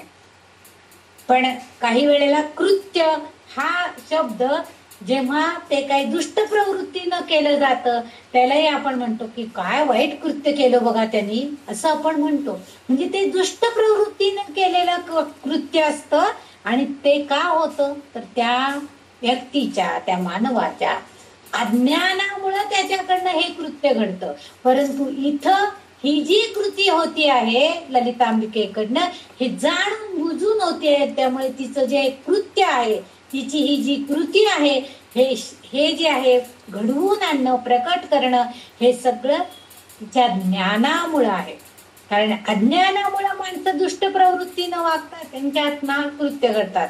परंतु त्या पंचविध शक्तींना ओळखून आपण ओळखू शकत नाहीये, परंतु त्यांना ओळखू शकत नाही. पण या श्रीदेवीचा जर आपल्याला कृपा प्रसाद लाभला तर आपल्यातील आत्मा हा शिव आणि शक्ती यांच्या एकत्रित प्रेरणेने निश्चितच चांगले कृत्य करण्यासाठी प्रवृत्त होतो. म्हणजे आपल्यामध्ये असणारे जी अंतर्भूत असणारी जी शक्ती आहे तर ही आपोआपच कार्यान्वित होते. म्हणून इथं तिचं नाव पंचकृत्य परायणा म्हणजे सृष्टी निर्मितीमध्ये जी 5 कार्य करते, 5 कार्य करण्यामध्ये ती सदैव मग्न आहे. परायणा, परायण असणं म्हणजे काय आहे, मग्न असणं, त्यामध्ये तत्पर असणं, अशी ही शक्तिमाता ललिता देवी असे तिचे नाव येथे अभिप्रेत असलेले असं दिसतंय ललित देवींना. म्हणून त्यांनी तिचं नाव इथं पंचकृत्य परायणा म्हणजे 5 कृत्य ब्रह्मा विष्णू सदाशिव आणि ईश्वर यांच्या 5ही कृत्य जिच्यामध्ये अंतर्भूत आहे किंवा त्यांची जी कार्य आहे ती करण्यामध्ये ही जी सदैव तत्पर आहे मग्न आहे अशी असणारी अशी ही देवता म्हणजे पंचकृत्य परायणा. पंच म्हणजे 5 आणि असं तिचं नाव इथं हे सार्थ झालेलं आपल्याला बघायला मिळेल. आता पुढचा जो श्लोक आहे तो श्लोक आहे भानुमंडल मध्यस्था भैरवी भगमालिनी पद्मासना भगवती पद्मनाभ सहोदरी. आता हा श्लोक नंबर आहे 65. आता 275वं नाव आपण इथं बघणार आहोत. पहिलं जे नाव आहे नाम याच्यामध्ये भानुमंडल मध्यस्था. इथं भानु म्हणजे सूर्य, मंडल म्हणजे गोलाकार किंवा बिंबाकार, बिंब गोल, सूर्य आणि मध्यस्थ आहे म्हणजे इथं निवास करणे असा अर्थ आहे. भानुमंडल मध्यस्था म्हणजे सूर्यमंडळामध्ये गोलबिंब जे निर्माण झालेलं आहे त्याच्याबरोबर मध्यभागी निवास करणारी असा शब्द 6 अर्थ आपल्याला बघायला मिळतो. आता ह्याचा हे नाव तिला का पडलं असावं तर सूर्य जसा नेहमी तेजानं चमकत असतो त्या तेजोगोलाच्या मध्यभागी ही शक्ती वास करते म्हणजे ही ललितांबिका वास करते. म्हणजे सौर कक्षेमध्ये ती मध्यभागी आहे. काही उपनिषदांमध्ये या सौर कक्षेत एक देवता आहे आणि त्या देवतेचे दर्शन योगी लोकांना होतो असा एक उल्लेख केला गेलेला आहे. आपण मात्र सामान्य माणूस आपण काय करतो सूर्यबिंबाकडं आपण उघड्या डोळ्यांनी जास्त वेळ बघूही शकत नाही. त्यामुळं मध्यभागी काय आहे हे बघणं तर फार दूरच राहिलं. जास्त वेळ बघितलं तर आपोआप आपल्या डोळ्यातनं गळागळा पाणी यायला सुरू होतं. म्हणजे कारण तो सोन्यासारखा चकाकणारा जो प्रकाश आहे ते जे तेजोवलय आहे ते म्हणजे काय आहे तर वाघ देवींना अभिप्रेत असणारं वेदांचं स्वरूप किंवा उपनिषदकारांना अपेक्षित असलेलं वेदांचं स्वरूप, इथं असा अर्थ आपण जरी घेतला तरी सुद्धा काही हरकत नाहीये. कारण इथं आपण एवढंच लक्षात घ्यायचंय की जगाला चेतना देऊन बदल घडवून आणणारी शक्ती म्हणजे भानुमंडलातील म्हणजे सूर्यमंडळामध्ये बिंबगोलामध्ये मध्यस्थानी असणारी मध्यभागी असणारी शक्ती, आणि ती सर्व एकत्रितपणे चराचरावर नियंत्रण करताना दिसते.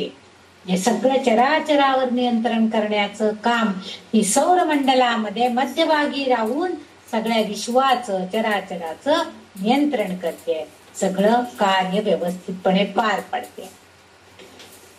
आता हा एक अर्थ झाला. दुसरा आणखीन एक अर्थ असा आहे, कुंडलिनी स्वरूपाची हा दुसरा अर्थ निगडीत आहे असं वाटतं.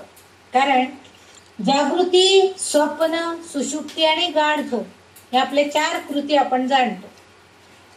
आता कुंडलिनी रूपामध्ये निगडीत असताना, कुंडलिनी रूपाशी आपण जेव्हा निगडीत असतो तेव्हा अनाहत चक्राला सुद्धा भानुमंडल असं एक नाव दिलं गेलेलं आहे. अनाहत चक्र जे आहे, या सहस्राधार चक्र जे आहे त्याच्या आधीच जे आहे ते अनाहत चक्र, त्याला अनाहत चक्र म्हटलंय, त्यालाच भानुमंडल चक्र असं सुद्धा म्हटलेलं आहे. आणि कुंडलिनी शक्ती जेव्हा जागृत झाली की ती सोन्यासारखी चकाकते, तिचं तेज सगळीकडे पसरून तो भाग प्रकाशमान होतो. म्हणून सुद्धा कदाचित येथे या नामाचा अर्थ तिचे कुंडलिनी रूप असाही होतो. म्हणजे इथं असाही अर्थ इथं अभिप्रेत असलेला आहे. म्हणून अनाहत चक्रामध्ये असणारी अशी ही भानुमंडल मध्यस्था असं तिचं नाव आहे. आणखीन एक याचा अर्थ असा आहे की जेव्हा 2 वस्तू एकमेकांवर आदळतात तेव्हा एक प्रकारचा आवाज निर्माण होतो आणि घर्षणानं काही वेळेला एक म्हणजे आदळण्यावर आवाज तर निर्माण होतो, म्हणजे नाद ध्वनी निर्माण होतो. काही वेळेला घर्षणानं प्रकाश सुद्धा निर्माण होतो. आणि हा ध्वनी आणि हा प्रकाश हे दोन्हीही आपण सामान्य माणसं नाहीत, पण योगी लोकांना हे आपोआप अनुभवता येतं. आणि आपोआप त्यांच्या ध्यानामध्ये त्यांना विशिष्ट प्रकारचे नाद ऐकू येतात, शंख ध्वनी ऐकू येतो, डमरूचा आवाज ऐकू येतो. आणि हे जे आहे म्हणजे आपोआप अनाहतपणे म्हणजे सहजपणे त्यांचं ध्यान लागलं योगी लोकांचं, तर त्यांना आपोआप हे काही ध्वनी लहरींचा आभास होतो, तर काही प्रकाशमान लहरींचा तेजाचा भास होतो. आणि म्हणून ह्या अर्थ कदाचित इथं अभिप्रेत असावा असाही उल्लेख काही ठिकाणी केलेला आहे. म्हणून इथं तिचं नाव भानुमंडल मध्यस्था असं तिचं नाव देण्यात आलेलं आहे. आणि आपल्याला सुद्धा बघा, आपल्याला सुद्धा काही वेळेला जर आपली तंद्री लागली तर कुठेही घंटा विंटा वाजत नसती, पण आपल्याला आपण जर देवाशी एकरूप होऊन तादात्म्य पावलेला असलो तर आपल्याला आपोआप कुठेतरी घंटा वाजते, त्याचा नाद ऐकू येतो. किंवा त्या देवतेच्या डोळ्यांमधून काही तेजोविलय बाहेर पडतायत आणि काही प्रकाश त्याच्या अभोवती त्याची आभा निर्माण झाली असा आपल्याला भास निर्माण होतो. आणि हे सगळं होण्याचं काम जे आहे हे तिचं ह्या नामामध्ये आहे की भानुमंडल मध्यस्था, म्हणजे त्या बिंबामध्ये मध्यभागी राहून ते सगळं कार्य पार पडती. म्हणजे आपल्या भक्तांवरती साधकांवरती कृपा कटाक्ष टाकण्याचं काम ती करते. मग ती कधी कधी कुंडलिनी जागृतीच्या स्वरूपामध्ये करते, कधी कधी एकमेकावर 2 वस्तू आपटून त्याचा आघात, त्याचा नाद आणि प्रकाश पसरवण्याचं काम करते. तर आधीच्या आपण बघितलेलं आहे की सूर्याच्या प्रकाशामध्ये सुद्धा आपल्याला हे बघायला मिळतं असाही अर्थ इथं सांगण्यात आलेला आहे. पुढचं जे तिचं नाव आहे ते म्हणजे भैरवी, भैरवाची पत्नी म्हणजे शिवाची ती पत्नी आहे. आणि मला वाटतं हे नाव एकदा आधी पण येऊन गेलेलं आहे, त्यामुळं आधीच्या एका श्लोकामध्ये भैरवी हे नाव येऊन गेलेलं आहे. आणि ती दोघं म्हणजे शिव आणि शक्ती हे जेव्हा एकत्रितपणे असतात तेव्हा त्याला भैरवी असं तिला म्हटलं जातं, ललितेला म्हटलं जातं. आणि भैरव हे त्या शिवाला म्हटलं जातं, म्हणजे भैरवाची भैरवी.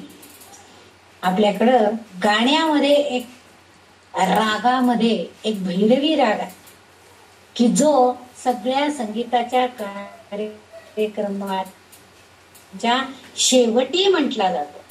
अतिशय शांत स्वरूपामध्ये सगळ्या कार्यक्रमाची सांगता त्या भैरवी रागानं केली जाते. म्हणजे भैरवी रागामध्ये ते गाणं किंवा ते संगीत काव्य म्हटलं जातं. इथं तसंच आहे. इथं ही भैरवी रूपात ही कार्य करतायत. शिव म्हटलं की आपल्याला त्याचं ओंकार रूप आठवतं, म्हणजे बघा सुरुवात आठवते. आणि ओम रूपाच्या पलीकडील रूपामध्ये सुद्धा तोच भैरव या रूपामध्ये आहे. म्हणजे सुरुवात पण त्याचीच आहे आणि शेवट पण त्याचाच आहे. म्हणजे जेव्हा ओम या रूपामध्ये शिवस्वरूप आपल्याला बघायला मिळतं आणि शेवटी जेव्हा तो भैरव रूपामध्ये येतो म्हणजे शक्ती बरोबर येतो आणि भैरवी रूपामध्ये येतो तेव्हाही ते आपल्याला बघायला मिळतो, तो भैरव असतो. आता इथं भैरव या नामामध्ये भा, रा आणि वा म्हणजे हे 3 अक्षर मिळून हे भैरव नाव होतंय. भा म्हणजे विश्वाचं पालन पोषण, रा म्हणजे महान विघटन प्रलय आणि वा म्हणजे पुन्हा सृष्टीची निर्मिती. हे भैरव रूप जे आहे अत्यंत सूक्ष्म रूप असलेलं आपल्याला बघायला मिळतं. या अतिशय सूक्ष्म रूपामध्ये हे भैरव रूप कार्य करत असलेलं दिसतं. विज्ञान योग भैरव म्हणून जो ग्रंथ आहे त्यामध्ये श्वासोच्छ्वास जो आपण घेतो, श्वास आत घेणे, श्वास बाहेर सोडणे, श्वास आत घेणे, श्वास बाहेर सोडणे, जे श्वास आणि उच्छ्वासावरती जेव्हा आपण लक्ष केंद्रित करतो म्हणजेच आपलं ध्यान लागतं. विपश्यना म्हणून जो एक प्रकार आहे, ध्यानाचाच प्रकार आहे तो. त्यावेळेस आपण डोळे मिटून बसायचं आणि म्हणजे भ्रूमध्यामध्ये म्हणजे आपल्या 2 भुवयांच्या मध्ये अग्रभागी आपण आपलं सगळं लक्ष केंद्रित करायचंय. आणि मग आपलं जर ध्यान लागलं तर आपल्याला आपल्या श्वास आत येतोय बाहेर जातोय, श्वास आत येतोय बाहेर जातोय एवढंच फक्त कळत असतं. बाकी कुठल्याही गोष्टी आपल्याला कळत नाही. म्हणजेच आपल्याला आत्म साक्षात्कार होतो, आपलं ध्यान लागतं. आणि या शक्तीला भैरवी शक्ती असं हे विज्ञान भैरव योग जो आहे ते योगाचे अभ्यासक लोक म्हणतात की ही जी शक्ती आहे म्हणजेच ही भैरवी शक्ती आहे. म्हणजे शिव आणि शक्तीचं एकत्रीकरण. म्हणजे श्वास घेताना श्वास आत घेतला आणि परत श्वास सोडला की काय होतं, आपोआपच एकरूपता होते. आणि ते ध्यान जर लागलं आपल्याला तर आपलं सगळं लक्ष एकवटणं हे जे आहे हे या भैरव म्हणजे ह्याचाच अर्थ असा पण होतो की शिव आणि शक्ती हे वेगळे होऊ शकत नाही, ते एकत्रितपणेच कार्य करतात. आणि इथं भैरव म्हणजे मंदिर संरक्षक देव असा अर्थ अभिप्रेत नाही आहे. तर इथं याच्यामध्ये भैरव तर उलट आत्मसाक्षात्कार किंवा ब्रह्मसाक्षात्कार करून घेण्यासाठी लक्ष केंद्रित करून आत्म्याला प्रकाश रूप पाहणे हे जाणून घेणे ही जी श्वासाच्या एकाग्रतेची क्रिया घडते त्यालाच भैरवी असं म्हटलेलं आहे. म्हणजे इथं भैरवी म्हणता याचा अर्थ शिवशक्तीचं एकत्रीकरण भैरवी नाव तिला दिलं गेलं. म्हणजे मंदिर संरक्षक बऱ्याचशा मोठमोठ्या मंदिरांमध्ये कालभैरव म्हणजे काळाचा जो काळ चाललेला आहे त्या वेळेला संरक्षक म्हणून इथं तो एक भैरव देव बसवलेला असतो. परंतु इथं मात्र तो अर्थ अभिप्रेत नाही आहे. आणि इथं मात्र काय आहे अर्थ, तर इथं ब्रह्म साक्षात्कार करून घेण्यासाठी लक्ष केंद्रित करणं शक्तीवरती आणि आत्म्याला प्रकाश रूप करून जाणून घ्यायचंय. म्हणून त्यासाठी आपल्याला श्वासावरती एक म्हणजे एकाग्रता व्हायला पाहिजे. आणि या एकाग्रतेची जी क्रिया आहे त्यालाच भैरवी असं सुद्धा म्हणता येईल, असाही अर्थ इथं अभिप्रेत आहे. आणि ह्या सगळ्यासाठी आपल्याला शिव आणि शक्ती एकत्रितपणे मदत करतात, सहाय्यभूत होतात. आणि म्हणून इथं या ललिता देवीचं हे भैरवी हे नाव आलेलं आपल्याला दिसतंय, असं काही ठिकाणी उल्लेख आहे. पुढचं जे नाव आहे ते म्हणजे भगमालिनी. आता इथं भग या शब्दाला सुद्धा अनेक अर्थ अभिप्रेत आहेत. अनेक शब्द, अनेक अर्थ आहेत या शब्दाला. सौभाग्य, आनंद, कल्याण, समृद्धी, प्रतिष्ठा, वैभव, उत्कृष्टता, सौंदर्य, प्रेम इत्यादी इत्यादी इत्यादी. म्हणजे अनेक अर्थ या भग या शब्दामध्ये आहे. भग ही देवी सावित्री जी आहे त्या सावित्रीला सुद्धा हे संबोधन वापरलं जातं. तर काही ठिकाणी लिंग पुराणामध्ये असा उल्लेख आहे की भागा या नावाच्या देवीचा सुद्धा संदर्भ आहे. आणि ही जी देवी आहे ही म्हणजे विश्वाची आई आहे. ती लिंग स्वरूपामध्ये ही भागा देवी जी आहे या देवीचा संदर्भ जेव्हा लिंग पुराणामध्ये सांगितला गेला आहे तेव्हा ती देवी म्हणजे विश्वाची आई, विश्वस्वरूपिणी आहे आणि ती लिंग स्वरूपामध्ये आहे. आता लिंग स्वरूप म्हणजे काय, तर शिवलिंग जे असतं आपल्याला माहिती आहे ते शाळुखा स्वरूप असतं. म्हणजे नुसतं उभा गोलाकृती असं जे तिचं स्वरूप आहे, तर त्या लिंग स्वरूपामध्ये ती आहे. म्हणून तिथं तिला त्रिगुण म्हणजे सत्व रज तम या 3 गुणांनी युक्त असलेलं पीठ, 3 गुणांनी युक्त असलेलं पीठ म्हणजे तिचा खालचा भाग, तळाचा भाग, म्हणून तिला भागा असं नाव दिलं गेलेलं आहे, असा उल्लेख लिंग पुराणामध्ये आहे. आता हे जे भाग आहे तिचा जो खालच्या बाजूचा भाग, आपण जर त्र्यंबकेश्वराला गेलो असो, कधी जर गेला असाल तर तिथं सुद्धा त्या शाळुंखेच्या खालच्या भागामध्ये 3 छोटे छोटे भाग झालेले, 3 भाग झालेले दिसतात त्या गोलाकृती जागेचे. म्हणजे त्या लिंगाच्या खाली असणारे 3 भाग झालेले दिसतात. आणि तिथं हाच सत्व रजतम हे 3 गुण तिथं असावेत म्हणून असा उल्लेख केलेला असावा असं पण असेल असं वाटतंय. शिवशक्ती, उमामेश्वर यांच्या वर्णनाशी हे वर्णन जुळतं मिळतं आहे. शिवशक्ती, उमामेश्वर यांची जी रूप आहेत ह्यांच्याशी हे भागा ह्या देवीचा संदर्भ जो आहे लिंग पुराणामध्ये त्याच्याशी हे मिळतं जुळतं आहे. म्हणून तिला भागा म्हणजे भग असं संबोधन वापरलं केलं असावं असं एक अर्थ तिथं आहे. आणि मालिनी या शब्दाचा अर्थ असा आहे की शब्दशः अर्थ मालिनी म्हणजे माळा गळ्यात धारण केलेली अशी मालिनी. म्हणजे षड्गुणांनी युक्त, म्हणजे सत्व रज तम हे तर 3 गुण आहेत, त्याबरोबर आणखी जे बाकीचे षड्गुण जे आहेत, षड्गुणांनी युक्त भाग्याची माळा जिने आपल्या गळ्यामध्ये धारण केलेली आहे अशी ती भग मालिनी असं हे संबोधन वाग्देवतांनी इथं वापरलं आहे. आणि ती भाग्य देणारी शक्ती आहे असेच जणू या वाग्देवींना आपल्या साधकांना सांगायचं आहे. म्हणून तिचं इथं भग मालिनी असं नाव आहे. आणि लिंग पुराणामधल्या भागादेवीचा जो संदर्भ आहे जे देवी स्वरूपामध्ये, शक्ती स्वरूपामध्ये ती आहे असाही उल्लेख तिथं आपल्याला बघायला मिळतो. त्यामुळे ह्याच्याशी साम्य असल्यामुळं तिला इथं भागामालिनी असंही काही ठिकाणी उल्लेख करतात.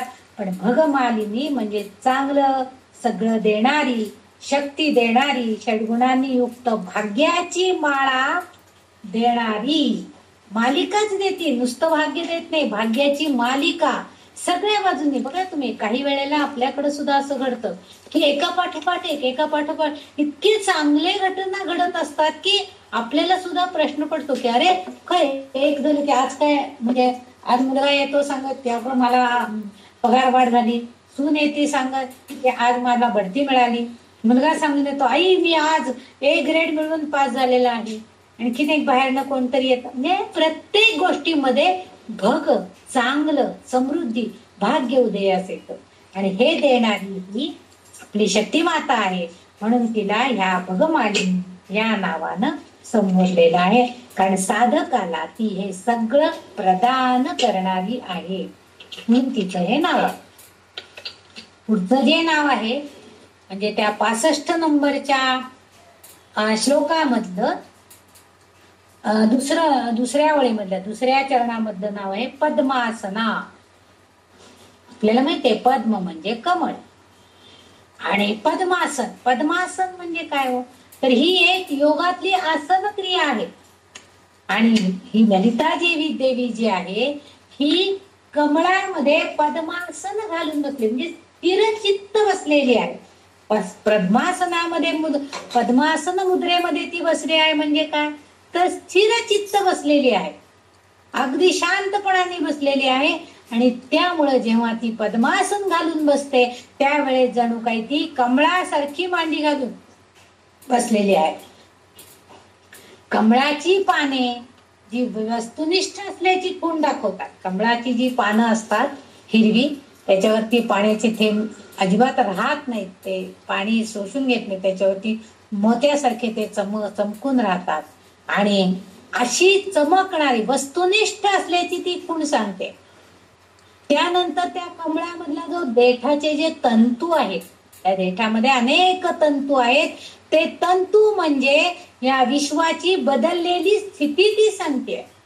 म्हणजे बघा, ही पद्मासन घालून जेव्हा स्थिरचित्त बसते तेव्हा ही ललिता देवी काय काय आपल्याला सांगते की कमळ जर बघितलं तर ते कमळ प्रसन्न असं फुललेलं आहे, म्हणजे आपल्याला चांगलं प्रदान करणारी आहे. त्याची पानं बघितली तर आपल्याला ते वस्तुनिष्ठ आहेत, म्हणजे कशाशी बांधिलकी नाही, एकनिष्ठ आपल्या आपल्या कामापुरतं आहे, वस्तुनिष्ठ आहे. तिसरं जर त्याच्या देठातील तंतू बघितले तर ते बदललेली स्थिती सांगतायत.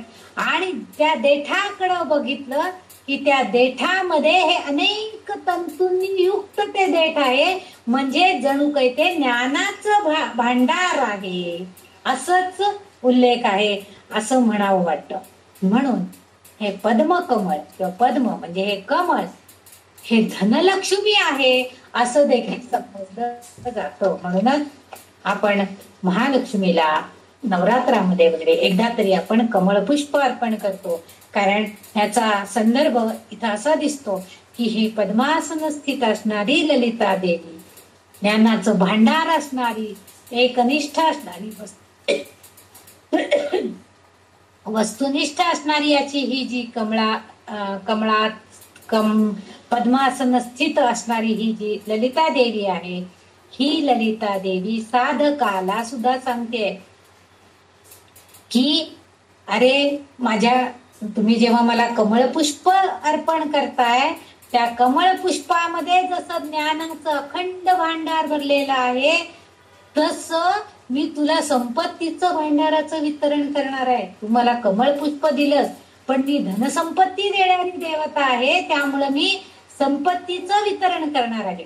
अर्थात फक्त धनसंपत्तीच नाही तर त्याचबरोबर ज्ञानाचं भांडार, जे बौद्धिक भांडार, बौद्धिक संपत्ती सुद्धा, चेतनाशक्तीचं भांडार हे सुद्धा ती आपल्याला देणार आहे. अशा अनेक संपत्ती तिच्याकडं आहेत, ह्या ललितांबिकेकडे आहेत, या स्त्री शक्तीकडे आहेत. आणि ह्या कमळ पुष्पाच्या रूपानं आपण जर त्याला ते अर्पण केलेलं असेल तिला, तर ती त्याच्या बदल्यामध्ये तिच्या पूजन अर्चनाच्या सेवेनी प्रसन्न होऊन ती आपल्या साधकांना, भक्तांना हे सगळं द्यायला तयार आहे. आणि म्हणूनच तिला पद्मासना, कमळाच्या बैठकीवर अधिष्ठित असलेली अशी ही देवी पद्मासना, आसन म्हणजे बैठक, आणि त्या आसनावर बसलेली अशी ही देवी, म्हणून तिचं हे नाव इथं सार्थ ठरतंय. ती आपल्याला हे सगळं प्रदान करणारी अशी देवता आहे. आणि त्यामुळे तिच्याकडनं आपल्याला जर धनसंपत्ती, बौद्धिक संपत्ती, ज्ञान संपत्ती, चेतना शक्ती हे जर मिळवायचं असेल तर तिच्या या पद्मासन रूपामधल्या ललितांबिकेची पूजन करणं जास्त चांगलं आहे. नवरात्रामधल्या एक दिवस जो असतो त्यामध्ये कमळ पुष्पाचं आसन त्या देवीला वापरा असा पण उल्लेख आहे. नवरात्रामध्ये 9 आसन ठरलेले आहे देवीला कुठल्या कुठल्या आसनावरती बसवायचंय. कधी पिंपळ पान आहे, कधी वड पान आहे. प्रत्येक पानं वेगवेगळ्या स्वरूपाची आहेत. आंब्याचं पान आहे, विड्याचं पान आहे. तसं ह्या कमळ पुष्पामध्ये सुद्धा तिला बसवा, कमळाच्या पानावरती बसवा असंही त्यांनी सांगितलेलं आहे नवरात्रामध्ये.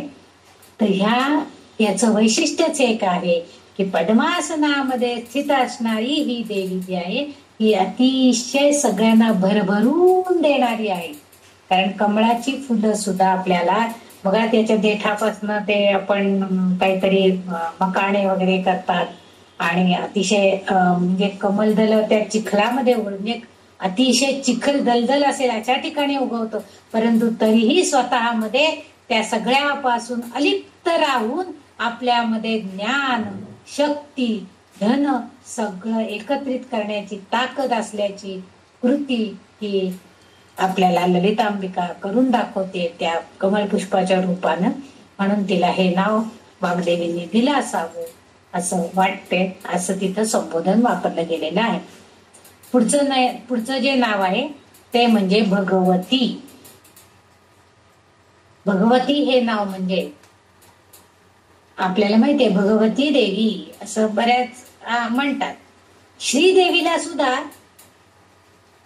शुभ आणि शिवाचं सामर्थ्य लाभणे हेच इथं दिसते. म्हणजे आधीचे जे नाव आहे आपण 277 नंबरचं नाव बघितलं भगमालिनी, या नावाचा विस्तार म्हणूनच हे भगवती हे नाव दिलं गेलं. कारण तिथं त्या नावामध्ये आपण भगमालिनी हे तिचं नाव होतं आणि आता इथं भगवती आहे. म्हणजे भग म्हणजे चांगलं असण्याचा आणखीन विस्तार, आणखीन चांगल्या रूपाने. कारण इथं असा अर्थ का आहे तर अनेक देवदेवतांनी सुद्धा तिचं पूजन अर्चन केलं आहे आणि त्यामुळे तिला भगवती या नावाने ते ओळखू लागलेले होते. हिच्यामध्ये शक्तीचे 6 गुण आहेत आणि ती या गुणांनी ऐश्वर्य संपन्न आहे आणि त्याच बरोबर इतरही गुणांचा संचय तिच्यामध्ये आहे. पूर्वी पाहिलेले निर्मिती, विनाश, ज्ञान, अज्ञान वगैरे ही जी नावं आहेत ही विष्णू सहस्त्रनामामध्ये सुद्धा तिचं हे नाव असलेलं आपल्याला बघायला मिळतं. तिथं भागवते असं पुल्लिंगी रूप वापरलेलं आहे आणि इथं तेच नाव तशाच अर्थानं आपल्याला सर्व गुणांनी ऐश्वर्य संपन्न असणारी ही देवता, ऐश्वर्यशालिनी व विष्णूची पत्नी असणारी अशी ही कमलासनावर असणारी ही अशी भगवती असं तिचं नाव इथं सार्थ होतंय. आणि ती ह्या नामामध्ये सगळ्या गुणांनी युक्त आहे आणि ते गुण इतरांमध्ये प्रदान करण्याची ताकद, शक्ती तिच्यामध्ये आहे. म्हणून देवदेवता जेव्हा तिचं पूजन करून ते तिचं शक्ती आपल्यामध्ये मिळवण्याचा प्रयत्न करतात, मग आपणही साधकांनी, भक्तांनी तो प्रयत्न नक्कीच केला पाहिजे. म्हणून तिचं भगवती या रूपामधल्या तिच्या स्वरूपाची पूजन आपण नेहमी करायला पाहिजे. पुढचं जे नाव आहे पद्मनाभ सहोदरी. पद्मनाभ म्हणजे विष्णू आणि सहोदरी म्हणजे बहीण, भगवान विष्णूची धाकटी बहीण असा इथं अर्थ अभिप्रेत केलेला आहे. देवींनी याचा उल्लेख मुद्दाम केलेला आहे कारण पौराणिक कथांमध्ये असा उल्लेख आहे की सृष्टी निर्मितीमध्ये परावलिंबत्वाचे वर्णन होतं. म्हणजे सृष्टी निर्मिती जेव्हा प्रलय कालानंतर सृष्टी निर्मिती घडायची होती त्यावेळेस फक्त ह्या जीवजंतूंची निर्मिती आधी केली गेली, मग त्याच्यापासून उत्क्रांती होत होत होत आपण बघतो की मानवा जन्मापर्यंत म्हणजे मानवाच्या निर्मितीपर्यंत सगळं घडत गेलेलं आहे. पण इथं ती निर्मिती करत असताना परावलंबित्व म्हणजे दुसऱ्यावर अवलंबून असण्याची गोष्ट होती. पौराणिक कथामध्ये याचा उल्लेख आहे. कारण सृष्टीची निर्मिती करताना एक स्त्री आणि एक पुरुष हे जन्माला येणं गरजेचं होतं. आणि हे परावलंबित्व जेव्हा त्या कथांमध्ये दिसतं, त्याच्यामध्ये एक स्त्री एक पुरुष म्हणजे कसे निर्माण झाले, तर ब्रह्मा आणि लक्ष्मी, विष्णू आणि उमा आणि शिव आणि सरस्वती ही तीन जुळी भावंड निर्माण झाली. जुळे म्हणजे जुळी भावंड. दोन्ही भावंडांच्या मध्ये एकात धार्मिकतेचं स्वरूप आहे, म्हणजे धर्म म्हणून त्याला ओळखलं जातं, तर दुसरे म्हणजे धार्मिकतेचा मालक आहे. म्हणजे ही तीनही जे आहेत, तीन स्त्री स्वरूप आणि तीन पुरुष स्वरूप देवता जे आहेत, हे सगळे जण एक ते भावंड आहेत एकमेकांचे. म्हणजे ब्रह्मा आणि लक्ष्मी, विष्णू आणि उमा आणि शिव आणि सरस्वती. आपल्याला जी माहिती आहे त्यानुसार ब्रह्मा आणि सरस्वती हे पती पत्नी आहेत, विष्णू आणि लक्ष्मी हे पती पत्नी आहेत, शिव आणि उमा म्हणजे शिव उमा महेश्वर हे पती पत्नी आहेत, हे आपल्याला माहिती आहे. म्हणजे ते स्त्री पुरुष म्हणून म्हणजे एक जे आहे ते धार्मिक स्वरूप दाखवत आहेत, तर दुसरं हे धार्मिकतेचे मालक असल्याचं दाखवत आहे. आणि यात विष्णूची बहीण म्हणजे उमा ही शिवाची पत्नी झाली, लक्ष्मी ही विष्णूची पत्नी झाली, तर सरस्वती ही ब्रह्माची पत्नी झाली. म्हणून इथं पालक ब्रह्मा विष्णू महेश बनले आणि विश्वाची पालन करती शक्ती म्हणून ही उमा ही शंकराची पत्नी बनली.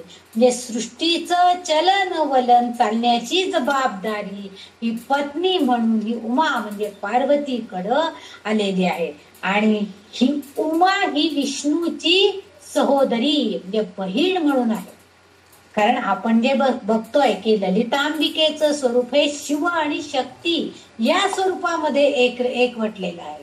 आणि ती शक्ती म्हणजे ही उमा म्हणजे महेश्वरी असं म्हटलं तरी चालेल. आणि मग ती उमा स्वरूप जे आहे ते उमा हे विष्णूची बहीण असलेल्या स्वरूपामध्ये आहे, म्हणून हिला पद्मनाभ सहोदरी असा उल्लेख इथं केला गेलेला. म्हणजे बघा, वाग्देवतांना ह्या सगळ्या कल्पना होती, ही सगळी माहिती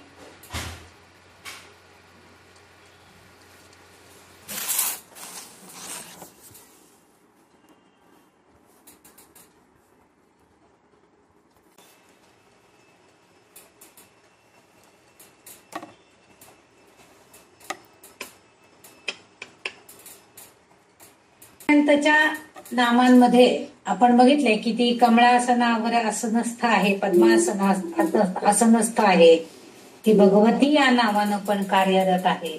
आणि आता ह्या नावामध्ये ती पद्मनाभ सहोदरी या नावानं आहे.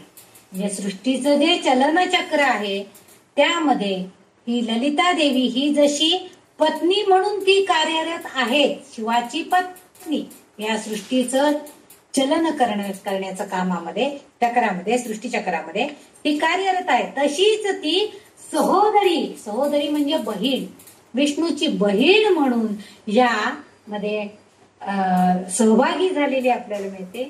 जगन्नाथपुरीला ह्या सुभद्रेचं जी पूजन केलं जातं, तर तिथं सुद्धा आपण जगन्नाथाची पूजा करतो, पण त्याच बरोबर सहोदरी म्हणून त्या कुठंही बहीण भावांचं मंदिर बाकी कुठंही नाहीये, पण जगन्नाथपुरीला मात्र बहीण आणि भावाचं मंदिर म्हणजे तिथं एकमेव आहे.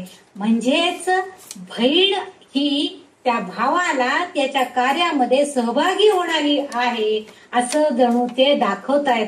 आणि वाग्देवींना हे माहीत होतं, म्हणूनच त्यांनी पद्मनाभ सहोदरी या नावानं तिचा उल्लेख केलेला असावा, म्हणून तिचं हे नाव पडलेलं आहे. 280 नाव आहे हे म्हणजे पद्मनाभ सहोदरी. आणि ही विष्णूची धाकटी बहीण होती आणि तिची पूजा तिथं अगदी रोज नित्य नियमानं केली जाते. या नावामध्ये आणखीन एक असं वैशिष्ट्य आहे की जे आपल्या वाग्भव कूट जे आहे, म्हणजे आपल्याकडे जो पंचदशाक्षरी मंत्र आहे त्या वाग्भव कूटामध्ये क ए ई ल री हा जो वाग्भव कूट आहे म्हणजे जो विभाग आहे 3 भागामध्ये ते पंचदशाक्षरी मंत्र आहे. त्या मंत्रामधल्या ज्या भागामध्ये ही सूक्ष्म रूपानं गुप्त रूपानं या मंत्रामध्ये ती व्यक्त होती आहे असाही उल्लेख या वाग्देवींनी एके ठिकाणी केलेला म्हणजे वाग्भव कूटामध्ये सूक्ष्म रूपानं हिचा वास आहे म्हणून तिचं हे नाव अतिशय सार्थ आहे. ती जरी बहीण म्हणून असली तरी सुद्धा ती तितकीच सामर्थ्यवान आहे आणि म्हणून तिचं पद्मनाभ सहोदरी हे नाव सार्थ ठरतं. मंत्र रूपानं गुप्त रूपानं ती त्याच्यामध्ये आहे आणि त्यामुळं त्या आपल्या मंत्राला सुद्धा एक प्रकारची शक्ती प्राप्त होते असं वाग्देवींना म्हणायचं आहे. इथं 65वा श्लोक संपतोय. आपण आज इथंच थांबणार आहोत.